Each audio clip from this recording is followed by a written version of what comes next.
We're back to Neil Haley's show, and small businesses, they really get a little bit of headaches when it talks about budgeting, how much money they have, what's your budget. I talk to small businesses and businesses all day. I said, what's your marketing budget? They don't know the answer. No I don't know idea. the answer at all. I'm just looking at next month. Well, that's not a good idea. You need to hire someone like this. So I'm excited to welcome program Janet Ickes. Janet, thanks for stopping by. And wouldn't you agree, small businesses, they really are not looking at the bottom line month to month like they need to, and really understand there's going to be some slow months. There's going to be some growth months, but you got to be steady in what you're spending and what you're bringing in every month and organized in an organized fashion. And that's exactly what it is. It's being organized and it's knowing your numbers, but you can't know your numbers if you don't have any system in place to track that income, those expenses. Mixing, I have a lot of clients that like to mix business and personal, and I'm just about ready to pull my hair out because that's the last thing that we need to be doing because you can't get a good, clear picture.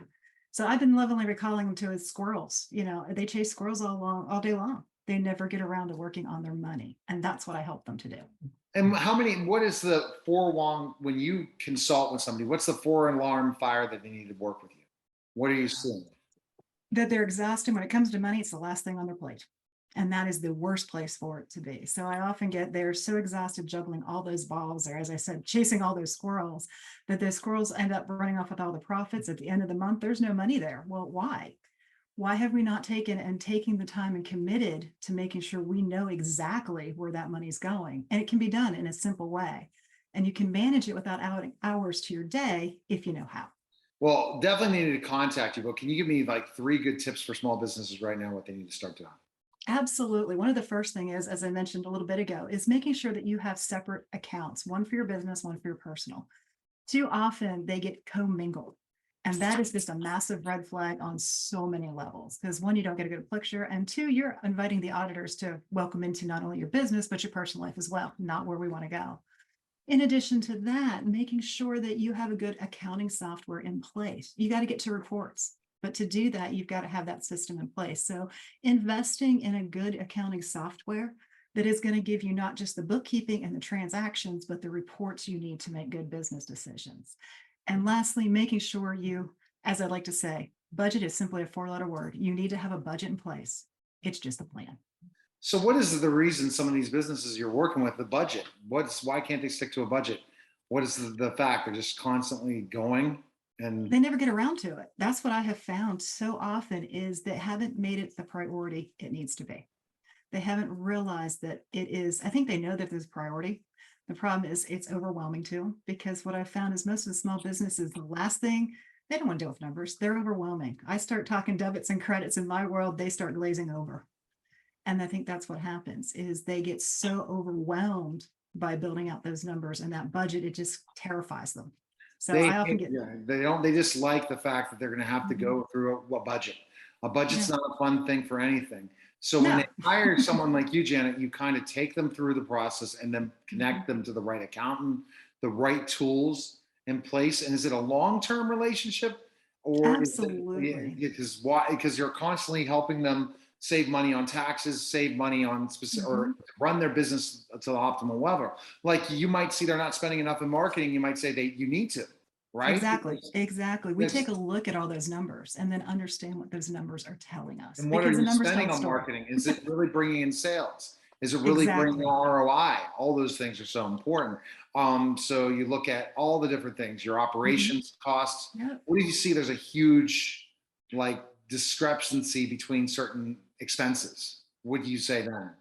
Yeah, absolutely. So a lot of times they might be spending, a lot of times they might not even know what they're spending. That's the crazier part is all of a sudden they have no idea that they spent, 10,000 here or 5,000 here. All of a sudden there's $0 in there. So what are they spending? You've got to build in marketing. You've got to build in your income producing activities. You've got to build all of that in and all that is a cost. So by us taking a step back, we can start working on their profits because the profits are what's the key, not the revenue coming in. It's the profits at the end of the day, which is what's left Because there's over after all those revenues, there are expenses. companies that make revenue $2 million, but they don't have anything at the end of That's the day. right. They may have, yeah, exactly. And that I see happening all too often. And that's where we take that step back. We take time at the beginning of the month, we figure out where we want to go. We take time at the end of the month, see what happened, so we can course correct. We can do it again. We can go the other direction. We can, oh, wait a minute. And we can start planning for, let's say, professional development. We invest in ourselves, our clients get better. But if we don't have the money there, we can't invest in ourselves either.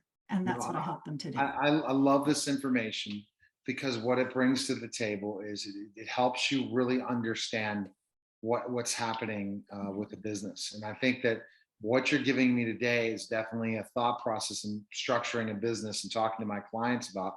If you have a business, you need to have someone like Janet. And now, not later, because when it gets too unmanageable, it's too late. It's not Exactly. too late. It's you can start where you're at.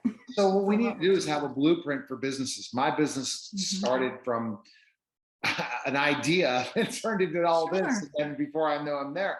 But a lot of them that have planned businesses out, because we're seeing a lot of people retiring from corporate and starting their own business.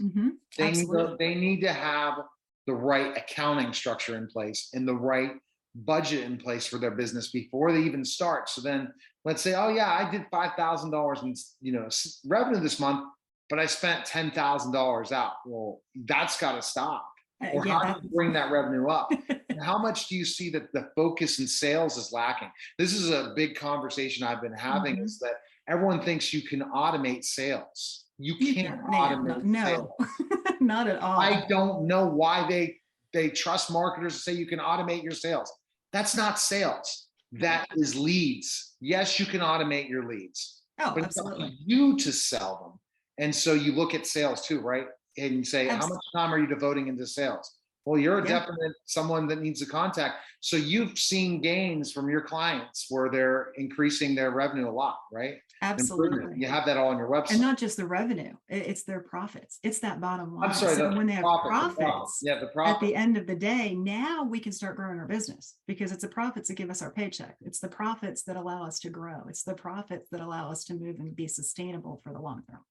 So where can people find information and work with you? Where can they go? I'd love to have them invite. And I even have a money guide out there. They are welcome to go check it out. It's to find money you didn't even know you had. And it's over at janetickes.com. So you just simply have to go to janetickes.com and you can download a copy today. All right, Janet, you're listening and watching the Neil Haley Show, and we'll be back in just a moment. Thank you.